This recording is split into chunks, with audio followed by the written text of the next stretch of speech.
ಹಾರೋಹಳ್ಳಿ ಭಾರತೀಯ ಸೇನೆಯಲ್ಲಿ 24 ವರ್ಷಗಳ ಕಾಲ ಸುದೀರ್ಘ ಸೇವೆ ಸಲ್ಲಿಸಿ ನಿವೃತ್ತಿಗೊಂಡು ತವರೂರಿಗೆ ಬಂದ ಸೈನಿಕನನ್ನು ಗ್ರಾಮಸ್ಥರು, ಹಿತೈಷಿಗಳು, ಶಾಲಾ ಕಾಲೇಜು ವಿದ್ಯಾರ್ಥಿಗಳು ಅದ್ದೂರಿಯಾಗಿ ಸ್ವಾಗತಿಸಿ ಬರಮಾಡಿಕೊಂಡರು.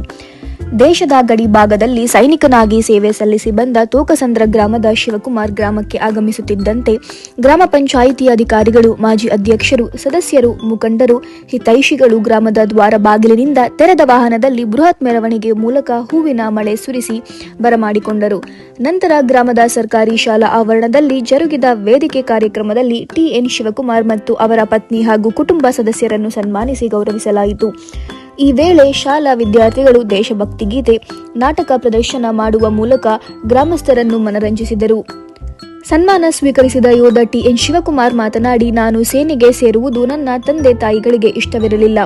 ಆದರೂ ಅವರ ಮನವೊಲಿಸಿ ಸೇನೆಗೆ ಸೇರಿ 24 ವರ್ಷಗಳ ಕಾಲ ದೇಶ ಸೇವೆ ಮಾಡಿ ಗ್ರಾಮಕ್ಕೆ ಮರಳಿದ್ದೇನೆ.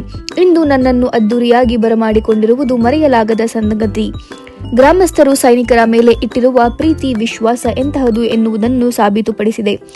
ಶಾಲಾ ವಿದ್ಯಾರ್ಥಿಗಳು ತಂದೆ ತಾಯಿಯರಲ್ಲೇ ದೇವರನ್ನು ಕಾಣಬೇಕು. ನಾನು ಯೋಧನಾಗಬೇಕೆಂಬ ಮಹದಾಸೆಯಿಂದ ಅನೇಕ ಕಷ್ಟ, ಸುಖ, ಏಳು ಬೀಳುಗಳನ್ನು ಕಂಡಿದ್ದೇನೆ. ನಾನು ಇದೇ ಗ್ರಾಮದ ಸರ್ಕಾರಿ ಶಾಲೆಯಲ್ಲಿ ಕಲಿತು ನಂತರ ರೂರಲ್ ಕಾಲೇಜಿನಲ್ಲಿ ದ್ವಿತೀಯ PUC ಮುಗಿಸಿ ಸೇನೆಗೆ ಸೇರ್ಪಡೆಯಾಗಿ ಸೇವೆ ಸಲ್ಲಿಸಿರುವುದು ನನಗೆ ತೃಪ್ತಿ ತಂದಿದೆ ಎಂದು ತಮ್ಮ ಅವಧಿಯ ಸೇವೆ ಮತ್ತು ನೆನಪುಗಳನ್ನು ಮೆಲುಕು ಹಾಕಿದರು. ನಿವೃತ್ತ ಯೋಧರಾದ ರುದ್ರಪ್ಪ, KH ನಾಗರಾಜ್, ರಾಮಣ್ಣ, AC ಕೃಷ್ಣ, ವಾಸುದೇವ್ರವರನ್ನು ಸಹ ಸನ್ಮಾನಿಸಲಾಯಿತು.